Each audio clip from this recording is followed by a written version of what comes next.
vivir. Y si esos dineros van a manos de ellos, la plata de la paz, que es la plata para la consolidación de los territorios, para recibir a la gente que estuvo en la guerra y ponerla a trabajar, para hacer los proyectos que toquen los problemas estructurales, para que hagamos reconciliación en los territorios. Si eso cae en manos de los políticos, se vuelve el negocio de los votos y vuelve y juega. Bien, sigue por favor.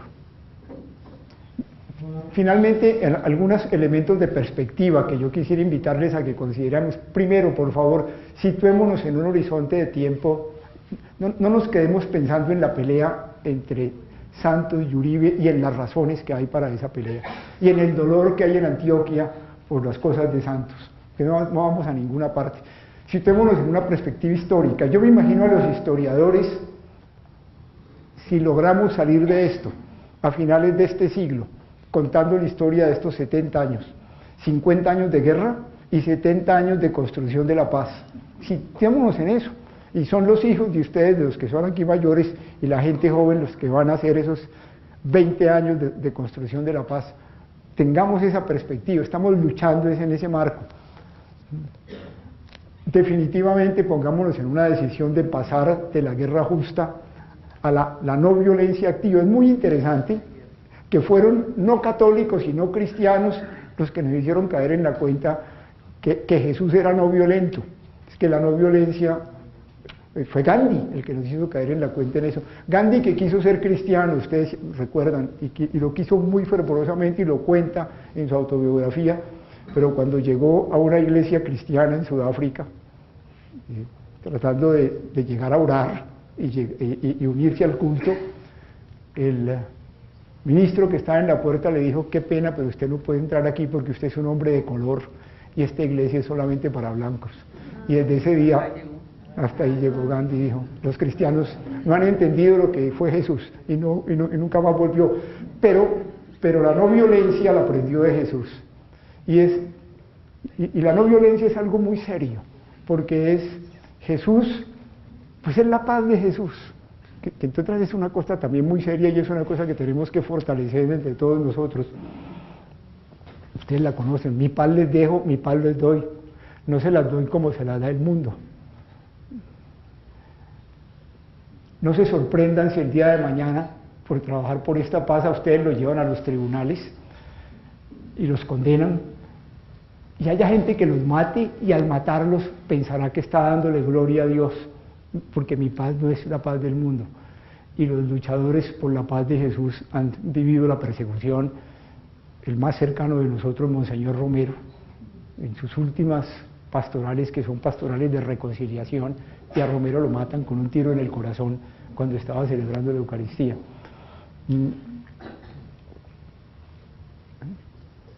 Pero lo que Jesús nos enseña es la no violencia, que es resistir en dignidad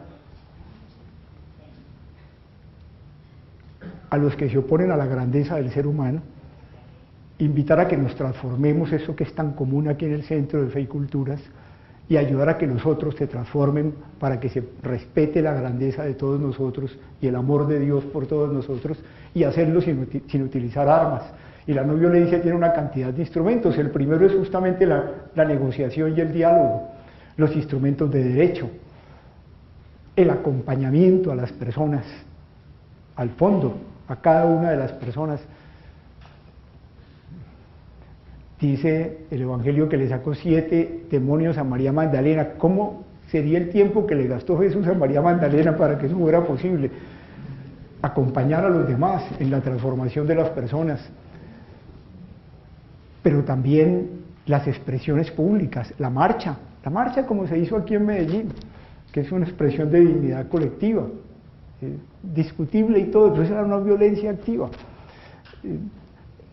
Las protestas, lo que hace la Guardia Indígena, que es tan bello, 12.000 hombres que tienen como armas una garrocha, fueron violentos. Ellos tuvieron el Quintín Lame, hicieron la paz durante el gobierno de Barco, y desde entonces decidieron que no querían armas dentro de su territorio. Eso es la no violencia activa. Eso es Jesús cuando te dice, si te pegan en una mejilla, pon la otra, pero no es hacerle sentir al otro: mi dignidad tú no me la tocas, y yo voy a seguir adelante en esta lucha, a pesar de la manera como ustedes nos tratan, que es la forma como Martin Luther King, por ejemplo, consigue la superación de la división racial en los Estados Unidos.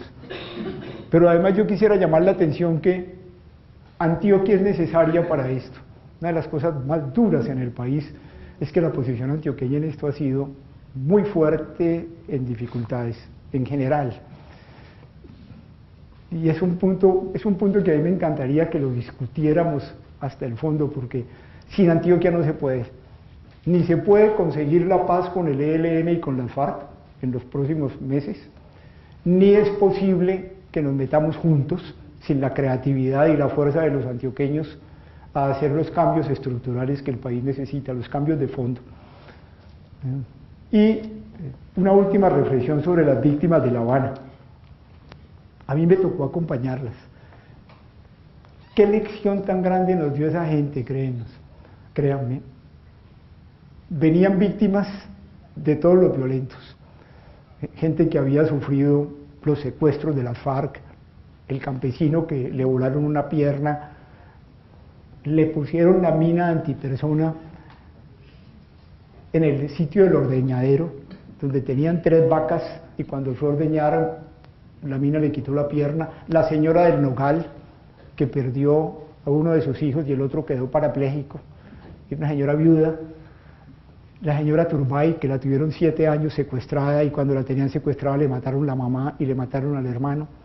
El general Mendieta, pero también las señoras de los hijos muertos por los falsos positivos, y muertos de las formas más terribles y luego presentados como guerrilleros muertos en combate.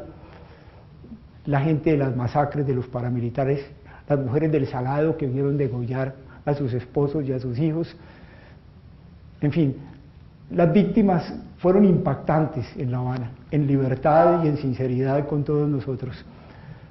Y nos hicieron sentir la barbarie de que somos capaces los seres humanos en Colombia, nosotros colombianos, eso somos. Cuando se trata de hacer sufrir al otro, de romperlo, de humillarlo, de hundirlo en el terror, somos espantosos los colombianos. Y nos lo dejaron clarísimo, y desde todos los lados. Se lo hicieron sentir al general Mora, se lo hicieron sentir a Iván Márquez, se lo hicieron sentir al general Naranjo. Y hubo una cosa muy interesante en todas las víctimas: nosotros no les preparamos para eso, nosotros las invitamos a un rato de silencio antes de cada una de las escenas. Y los cubanos prepararon un salón extraordinario para esto.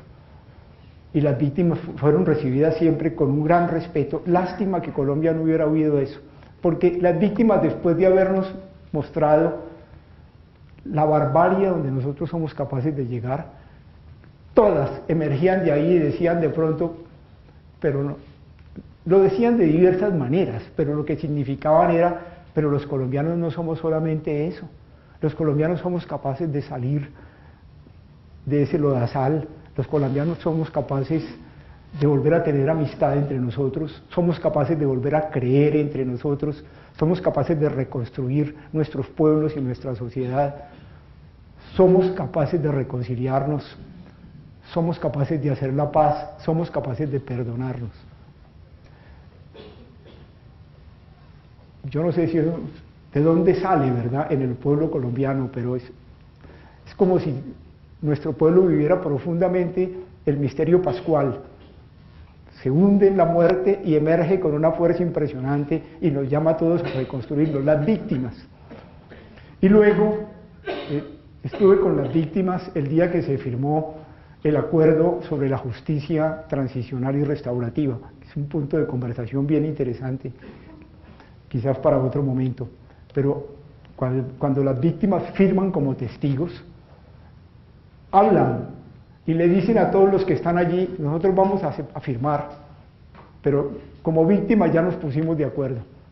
Toda la gente que había estado en La Habana: nosotros no venimos aquí a ser testigos quietos, este es un problema muy hondo y nos vamos a meter a garantizar de que esto se cumpla, que todas las víctimas sean protegidas y sean restauradas. que no haya impunidad, que no maten a los hombres que estuvieron en la guerra y que dejaron la guerra, que esto realmente nunca más vuelva a pasar en Colombia. Nosotros vamos a estar encima. Y yo quiero poner eso sobre la reflexión de ustedes, porque uno esperaría de todos los colombianos esto, ¿verdad? Este proceso, si no lo tomamos nosotros que no nos han matado, a todos los que estamos, a la mayoría de los que estamos aquí, no nos han matado los seres más queridos y no nos han quitado la tierra y no nos han destruido, nos han golpeado y muchos de ustedes seguramente tienen gente cerca, pero esa víctima directa, la que estaba diciendo, nosotros vamos a estar al cuidado de este proceso y por eso vinimos aquí.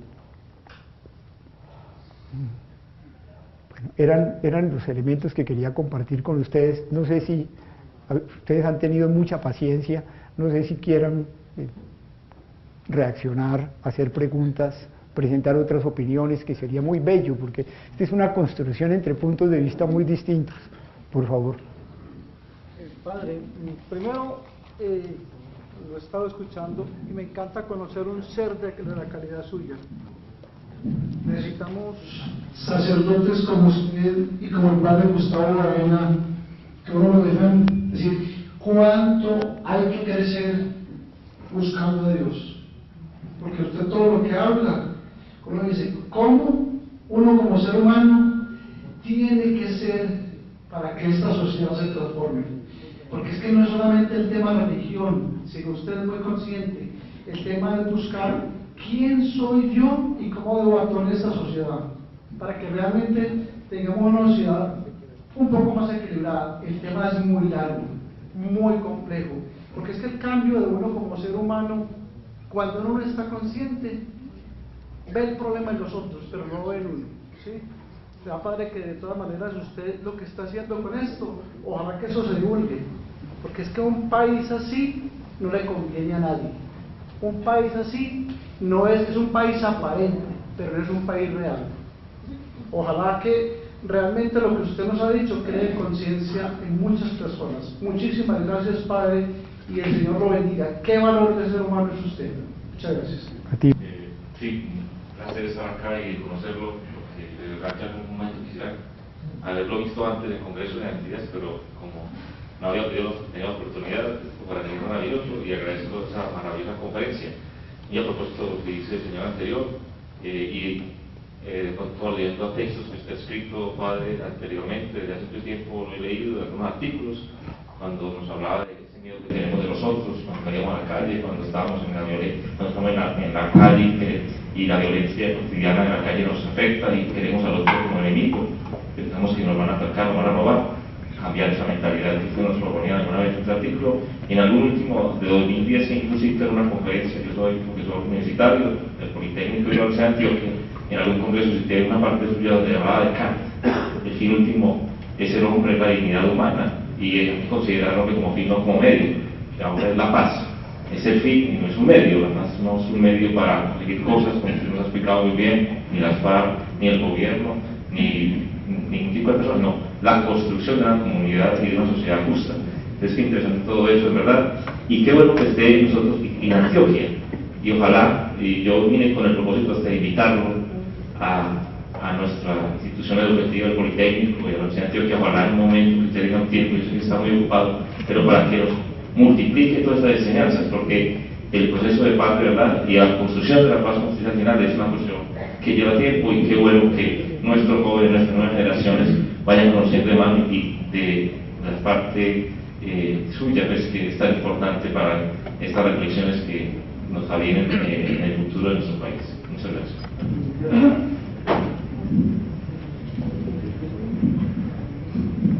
Padre Francisco José, querido amigo, qué bueno sería escucharte unas breves reflexiones de cómo el programa de Desarrollo y Paz de Magdalena Medio ha sido una experiencia útil para la construcción de tejido social en otras regiones que necesitarían esta experiencia que tú gentilmente lideraste.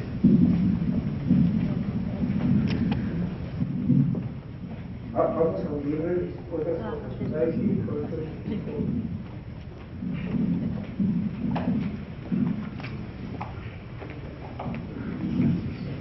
Buenas noches, mi nombre es Jairo Castellón docente universitario, trabajo en Corporación Semiosfera en Bello. Nosotros estamos en este momento en un movimiento latinoamericano que se llama Cultura Viva Comunitaria.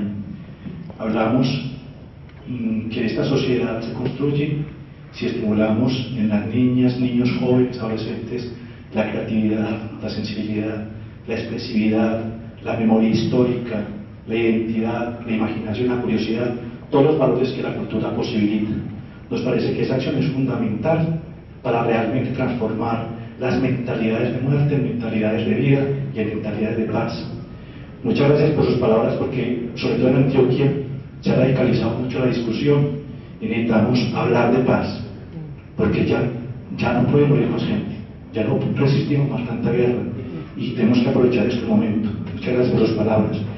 Nosotros en este momento estamos en el Movimiento Cultura Comunitaria organizando una reflexión alrededor de educar en la belleza, educar en la armonía, donde vamos a hacer una discusión latinoamericana alrededor del papel de la cultura en la construcción de la paz, y estamos aliados en este momento con el programa de escuelas ocurrentes del Vaticano, que vamos a hacer un encuentro ahora en julio, que nos gustaría mucho que ustedes participaran, que en algún momento podamos conversar para plantear igual la propuesta que está en esta alianza con el Vaticano, para pensar cómo desde la educación, desde la cultura, desde la sensibilización, del enriquecimiento y la dignificación de la vida cotidiana de la gente, solamente desde ahí se pueden transformar las mentalidades de guerra en mentalidades de paz. Entonces, posiblemente algunos con ustedes pues, nos gustaría mucho para plantear cómo trabajamos juntos en este sentido. Déjeme aprovecho para hacer un par de comentarios. La pregunta que hacías, pues no me podría alargar porque me interesa más escuchar sobre Magdalena Medio, pero realmente lo que hicimos fue mostrar en medio del conflicto muy bravo, era cuando la guerra paramilitar, guerrillera y militar era hondísima, nos mataron 27 compañeros en el proceso. Todo el esfuerzo fue mostrar que era posible ponernos a construir un país distinto aún en medio del conflicto. La ilusión es que ahora, terminada la guerra, con creces podemos construir un país nuevo, donde ya no nos matemos, simplemente para poder desarrollar proyectos culturales. Le dimos mucha importancia a los proyectos culturales, entre otras porque a través de la cultura la gente identifica su dignidad, celebra su dignidad, expresa su dignidad, invita a otros a compartir su dignidad. Es tan importante. Y a propósito de la referencia al Papa que hiciste, pues yo acabo de llegar hace una semana de Roma, justamente estábamos en una conferencia con personas de todo el mundo que están en conflictos parecidos a esto, un grupo relativamente pequeño, creo que la mitad de la gente que está en esta sala, pero habíamos gente de Filipinas, del Japón, de China, de Afganistán, de Irak, de Palestina, de Estados Unidos, de Europa, de Sudamérica. El Papa nos había pedido que hiciéramos una consideración y se la hicimos. Y justamente el tema era salirnos del paradigma de la guerra justa y pasar al paradigma de la paz justa, que es esta paz con cambios estructurales, ¿verdad? Y comprender el sentido de la no violencia en el cristianismo. Por favor, ¿había más preguntas? Buenas noches, muchísimas gracias al Padre por esta bellísima y cuestionadora exposición. Yo quisiera que usted nos hablara un poco de los acuerdos de desarrollo rural integral, de participación política de las víctimas en el centro del conflicto.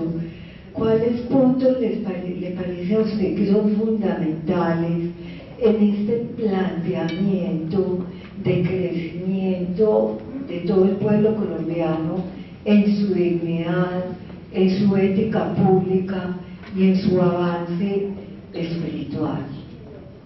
Muy buenas noches y mil gracias también por ayudarnos a poner en contexto, digamos, un poco la historia de Antioquia y en particular la de Medellín, que tuvo que transitar caminos muy duros para poder retomar el valor de la vida.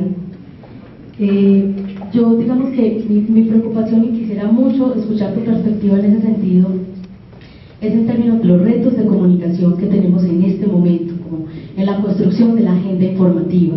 Digamos que uno puede mirar la expresión de diferentes posturas, de muchas personas que se refieren a los temas cruciales que nos preocupan como colombianos, pero como que uno sintiera que la diversidad de voces no es suficiente, o la posibilidad, incluso hay muchas voces que no alcanzamos a escuchar, que son vitales, pero que la diversidad ofrece algunos elementos, pero que en medio de eso también se produce muchísima desinformación, y que de alguna manera ahí unos grandes retos como en la construcción de los relatos de lo que ha pasado, y de alguna manera también como de los hechos, digamos, de los elementos de verdad para los procesos posteriores de justicia y reparación. Entonces, digamos, ¿cuáles son los retos que tú ves ahí en la construcción de esa agenda informativa, el rol de los medios, la postura, digamos, de quienes pueden ofrecer a esos procesos de comunicación, y cómo lo ves en este momento? Donde se pone en juego las cosas más hondas de nosotros, donde se nos exigen los cambios espirituales en profundidad. Yo no me quiero adentrar ahora porque tendría que recoger y ir pasando cada uno de los acuerdos o incluso cada uno de los puntos de las agendas, pero es evidente que cuando uno entra a fondo en todos ellos, hay lugares donde te encuentras con esas cosas que todos nosotros sentimos que nos despiertan, que nos hacen ver los elementos en nosotros, si quieres llámalos así, que no podemos entregar, en los que se basa nuestra grandeza humana, donde lo que estamos tratando de proteger es lo que nos queda, incluso si nos quitaran todas las cosas, y desde las cuales podemos reconstruir este país. No voy a entrar en ejemplos, pero esas son las cosas de fondo que nos pueden hacer sólido el proceso en que estamos. Y a la pregunta que hace Sofi, la verdad es que mi sentir es que ha habido grandes errores de comunicación del proceso desde el principio. Incluso como estrategia inicial, que las cosas no se conocieran. Piensen ustedes si el país hubiera conocido públicamente el escenario de las víctimas, que nos conmovió a todos tan profundamente, y que nadie lo conoció, porque no nos dejaban entrar ni siquiera grabaciones ni teléfonos en ese momento, entre otras con la idea de proteger a las víctimas. Creo que el presidente, por supuesto, es un pésimo comunicador. Ustedes que tienen buenos comunicadores aquí en Antioquia, y creo que en los medios de comunicación hemos tenido enormes intereses. Pues por eso Colombia está partida, esa es nuestra crisis espiritual, que ante una realidad de semejante magnitud, ante una llamada tan honda a la transformación de todos nosotros, nos ponemos a pelear por cosas triviales, que son reales, claro, todos hemos cometido errores, pero por supuesto, y los vamos a seguir cometiendo, y podemos pelear todos los días con esos errores, pero la falta de magnanimidad, de grandeza de espíritu, el hecho de, eso se puede manejar muy bien en la televisión, ¿verdad? Qué sé yo, se hace un acuerdo en La Habana que a mí me pareció serísimo, el acuerdo de la restitución de los cuerpos de las personas que fueron ultimadas en el conflicto, el encuentro de los desaparecidos, es un acuerdo muy serio en el que la Cruz Roja Internacional entra a ser la interventora fundamental. Entonces la cadena de televisión pone el acuerdo, lo cuenta porque dice la verdad, le da 20 segundos y luego durante 10 minutos te presenta todos los horrores que han desaparecido, todos los huesos que no se encuentran, todos. ¿Qué te produce eso? Una sensación de esto es inútil, aquí nos están mintiendo, y esas cosas se manipulan, por supuesto, por eso, porque somos seres humanos enredados que no alcanzamos a darnos cuenta de la magnitud de lo que está en juego. Por favor.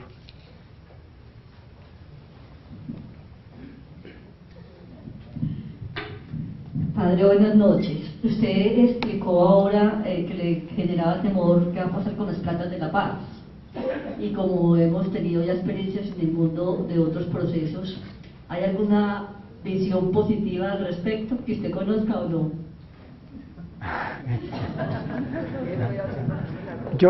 A ver.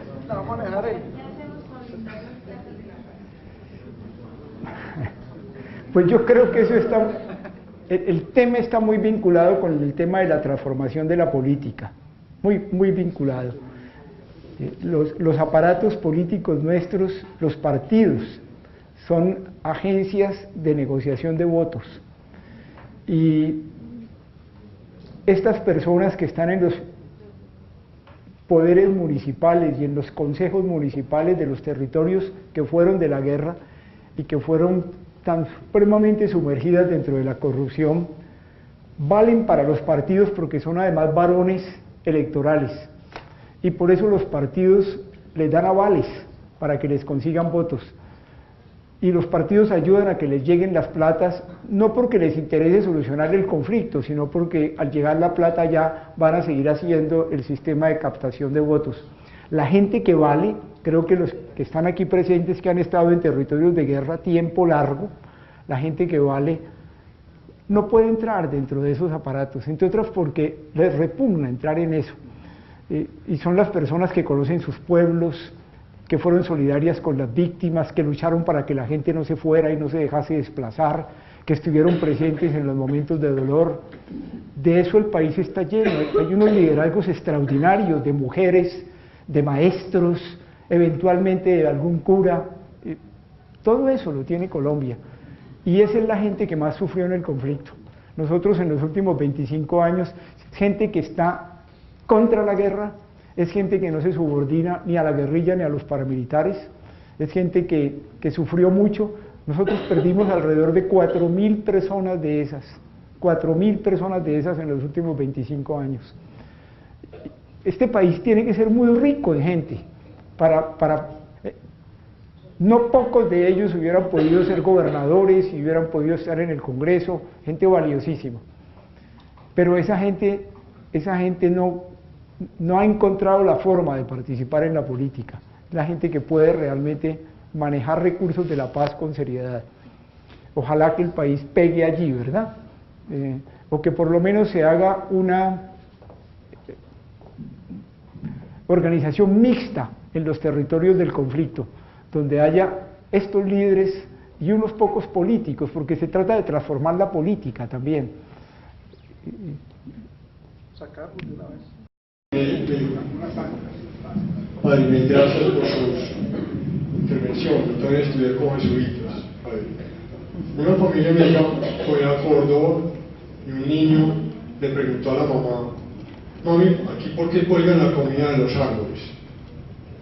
La mamá le respondió: la cuelgan los dioses y los campesinos. El niño nunca había ido a una finca y siempre iba con la mamá al supermercado. Esos campesinos del siglo XVIII y XIX nos tienen hoy en lo que estamos. Este es un conflicto del siglo XVIII que debe haber sido resuelto en el siglo XIX y que va a ser resuelto en el siglo XXI por ciudadanos del siglo XX, nacidos en el siglo XX. Es el segundo conflicto más antiguo del mundo. Es un conflicto que en este momento genera 9 millones de víctimas. La violencia liberal conservadora generó 300.000 muertos, esto ya va en 75.000 muertos. Hace 3 días estuve en una veredita campesina 3 horas y media, ayudándole a una maestra a hacer un tallercito. Y acordamos que los niños levantaron la mano, cuál había sufrido por pérdida de parientes. Todos los niños levantaron la mano. Los ciudadanos que vivimos en estas ciudades tenemos muy poca conciencia ciudadana. La guerra, como la llama el ejército, dicen guerra asimétrica, le dicen las fuerzas militares, concepto acuñado en 1886, que incluye esa guerra asimétrica el terrorismo, y otros lo llaman conflicto armado interno de baja intensidad, y yo lo incluyo prolongado y de paces parceladas. En Colombia han existido más o menos 20 organizaciones guerrilleras. Hace 4 días estuve en un taller en Estrella y al ponente le dije: se te olvidó hablar del Grupo Estrella, que era un grupo Estrella que operaba entre Itagüí y Estrella y del cual fue miembro Don Berna. Esas 20 organizaciones guerrilleras yo he tenido que ver como con 10, porque me ha tocado la desmovilización de 10 organizaciones. Dirigí la organización del M19 PLPRT Quintinam, comando Ernesto Rojas, frente Bernardo Ferreira y otros. Yo conocí 6.000 pillos y aprendí muchas lecciones de vida de ellos, muy positivas. Lo que yo soy, se lo he aprendido a la gente pobre de este país, enseñárselo a los jesuitas y a esos pillos. Entendí, hablando con ellos, no con 6.000, pero sí con muchos, porque habían llegado a la guerrilla. Yo le digo, padre, nosotros aquí no somos uribistas, tanto que el alcalde no es uribista, nosotros somos antioqueños. Y los antioqueños, todo el que pisa tierra antioqueña es antioqueño. Usted no es caleño, padre, usted es antioqueño. Y como antioqueño, espero que usted también aprenda que Medellín y Neiva son las dos ciudades que han sufrido más la violencia en los últimos 30 años de este país. En Medellín nació Manuel, Antonio, Manuel, Fabio y el otro Vázquez Castaño, en el barrio Castillo. Nació Pedro León Arboleda, fundador del EPL, dueño del mayor taller de bicicletas que había en Antioquia en los años 60.